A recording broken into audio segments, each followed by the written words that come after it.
سرخط خبرها کاهش تولید ارد و غله در تاجیکستان، بحث وضع بدخشان در پارلمان اروپا و طبابت رایگان برای مهاجران در روسیه.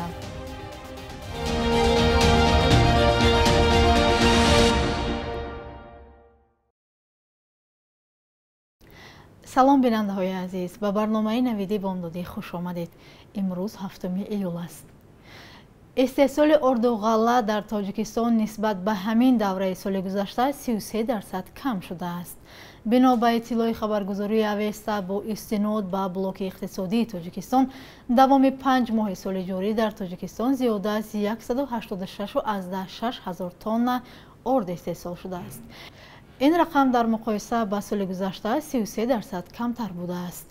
گفته می شود ارد اساساً از حساب گندم وارداتی استحصال می شود. بنا به آمارها تاجیکستان از اول سال جاری واردات گندم را 12.5% کاهش داده است. خدمات گمرک خبر می دهد که در 5 ماه سال جاری به کشور بیش از 329,000 تن گندم با مبلغ عمومی بیش از 112 میلیون دلار وارد شده است. طور شما بیننده های عزیز خبر دارید قبلا بعضی از کشورهای صادرکننده های گندم برای صادرات محدودیت جاری کردند. این سبب گشت که نرخ ارد تقریبا در تمام جهان بالا رود. بر اساس امور در 5 ماه سال جاری قیمت ارد در تاجیکستان 20.2% بالا رفته است. حالا یک خلطه ارد 50 کیلوگرمی وابسته به کشور استحصال و نوع از 300 تا 400 سومانی نرخ دارد. پارلمان اروپا روز 6 ایول وضعیت را در ولایت مختار کوهستان بدخشان بررسی نمود. در این بحث وکیلان مجلس قانونگذار اتحادیه اروپا از استفاده برزیاد نیرو در برابر ساکنان ناراضی ولایت بدخشان، هلاکت آدمان، پایمال شدن حقوق انسان و فشار به مطبوعات و روزنامه‌نگاران اظهار نگرانی کردند. وکیلان از استریا، آلمان و لهستان یا پولشا از پارلمان خواستند در برابر چنین وضع و با نظرداشت عهدهداری‌های تاجیکستان بر رعایت اعلامیه حقوق بشر و قانون‌های خود این کشور به حکومت تاجیکستان فشار آورد. عضو کمیسیون اروپا ویرجینیوس سانکیویچوس گزارش داد که مقامات تاجیکستان در مقابل تظاهر کنندگان از سلاح استفاده کردند که در نتیجه 10 نفر کشته و زخمی شدند. او پیشنهاد نمود که باید به حکومت تاجیکستان رسانده شود که نهادهای انتظامیش طبق اصل ولایت قانون عمل نمایند و به فشار و سرکوب خاتمه دهند. قرار شد رای دهی در مسئله قطعنامه‌اش راجع به وضع در ولایت بدخشان امروز 7 ایول برگزار گردد. وضع در ناحیه روشن روز 17 می و بعد آن پیچیده شد که گروهی از ساکنان راه نظامیان را از دوشنبه به سمت خاروخ بستند.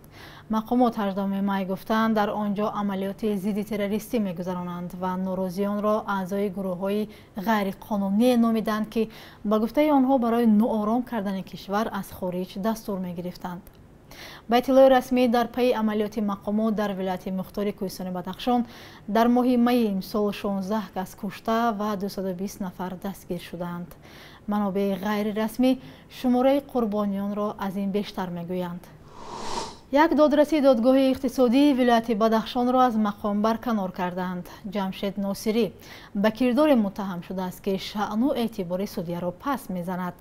فرمان رئیس جمهور در این مورد روز 6 ایول نشر شد ولی تفصیلاتش دسترس نیست.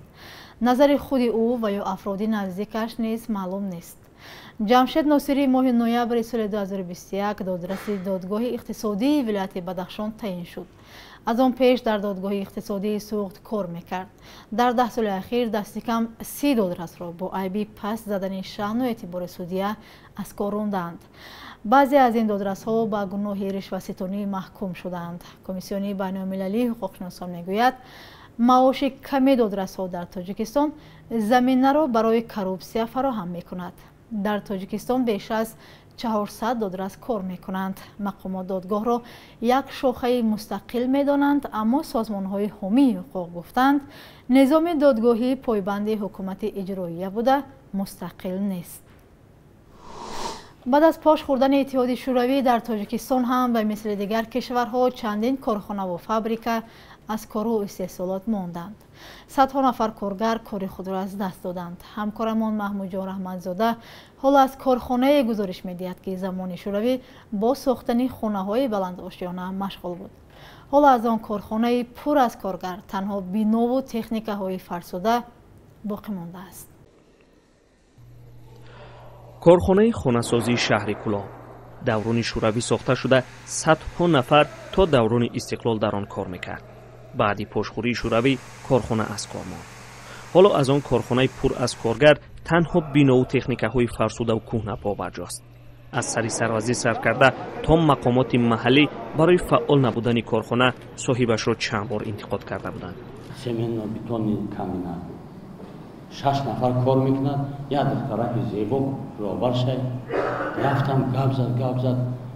از جبار عزیز چی اومدن التماس کردن از چی مبلغا ما بگیرن. مبلغاش گرفتیم دادیم. وش برآمد که انداز میگیرد. انداز نگیرش مونش استحصالاتش بلند شد. گپ میزنم و تنها چپا میشود. کارخانه خانه‌سازی زمانی شوروی با ساختن خانه‌های بلند آشیانه مشغول بود. پس آن خانواده قربانچالوف فرمانده فرانت خلقی در جنگ شهروندی آن را خصوصی کرد. کارخانه را تا یک سال گذشته خانواده چالوف راهبری میکرد. کارخانه پایه‌های بتونی میساخت. صاحبکار آن را به اجاره گرفت و کارخانه را دوباره فعال کرد. زیاده است 6 ماه میشود که باز فعالیت خود را شروع کرده است. زیاده است 4 کارگاه نو ما تأسیس دادیم. در این 16 نفر جای کاری و در آینده باز تصمیم داریم که شماره جای کاری را به 50-60 نفر رسانیم. الان کارخانه به استحصال جویبارهای آبرو، قبرهای آبگذر، پایه‌های بتونی، سنگ‌های راهرو و خیشت‌های سبک مشغول است. مدت کار نمیکرد خواب بود. همینجا صاحب کار ما در دیگر جا کار میکردیم. باز اینا صاحب کار شده کار کردیم. شهرداری گفت که آنها تلاش دارند کارخانه‌های بیکار مانده را فعال کنند. باید تذکر داد که برای تامین رشد صنعت زمینه‌های مساعد داریم. این کارخانه مثل پیشتر برای خانه‌های بلند آشیانه محصولات استحصال نمی‌کند. یک قسم بینا را کنده اند و از آن پایه‌های بتونی مانده است. شهرداری میگوید که صاحبکاران را دستگیری می‌نمایند تا منطقه را با سیمچوب‌ها و قبرهای آبگذر تأمین کند. قرار است در روسیه برای مهاجران تبابت بپول راه اندازی شود، اما تبابت رایگان تنها در صورت پرداخت مبلغ سقورتوی تبابت در طول 3 سال امکان پذیر است. دومای دولتی روسیه درباره از ماه ینوری سال آینده تأسیس دادن فوند اجتماعی قرار قبول کرد. در دوره آن مقرر نمودن تعریف‌های یگانه حق‌مزدهای سقورتوی برای سقورت‌های حتمی اجتماعی، طبی و نفقه برای همه با شمول شهروندان خارجی پیش بینی شده است. بخش یک روز تاریخ را در تهیه همکارمان خیرامان بقازاده همراه می‌بینیم تا از مهمترین تحولات تاریخی بیخبر نمانیم.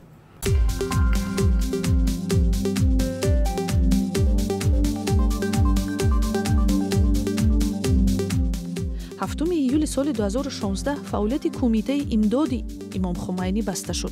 این تشکل از آخرین مؤسسه‌های مربوط به جمهوری اسلامی ایران بود که کارش در تاجیکستان در پی بسردی و تنش‌گراییدن روابط سیاسی دوشنبه و تهران قطع شد.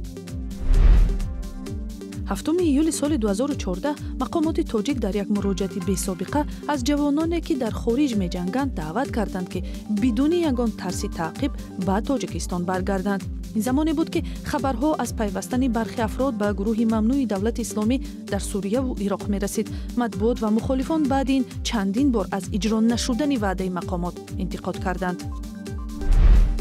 7 ایول سال 2009 وزارت معارف تاجیکستان از ترک مکتب کردن 50,000 خواننده اظهار نگرانی کرد. این نهاد گفت که فقر و ناداری یک دلیل اصلی از مکتب کنار ماندن اطفال بوده، شمار دختران در میان آنها بیشتر بوده است. 2 سال بعدش قانون مسئولیت پدر و مادر قبول شد که والدان را برای از مکتب دور ماندن کودکان جزا می‌دهد. قرب روبل روسی صبح امروز باز پایین‌تر رفته است. بانک ملی 1000 روبل روسی را برای 7 ایول 167 سومانی و 10 درم مقرر کرده است.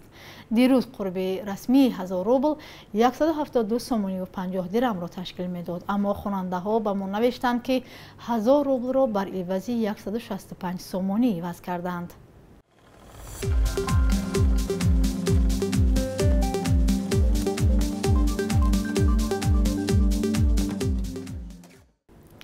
بینندگان عزیز، این بود برنامه نویدی بامدادی. تشکر که ما رو همراهی کردید. خدا نگهبانتان.